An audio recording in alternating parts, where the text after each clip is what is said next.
Welcome back. I'm here to talk about the air conditioning unit. So, in order to turn the AC unit on, we have to have one of two things.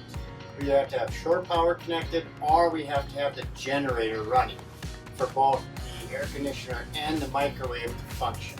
So, in order to turn the AC on, you can set your temperature on the temperature gauge that you would like, and then simply rotate it to the blue is AC, circle is full fan, and white, as you can see, is just the fan. It flows out either end here. You can control it, maneuver it by pushing these handles. I can close one off, push more air this way, or pull this off and push more air out this way. As you can see now, it's coming out cold.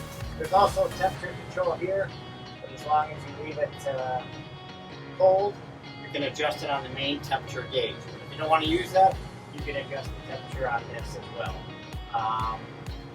That is how we run our AC unit. Again, you must have the generator running, or you have to have shore power. When you're complete, just rotate it all the way off, and it turns off.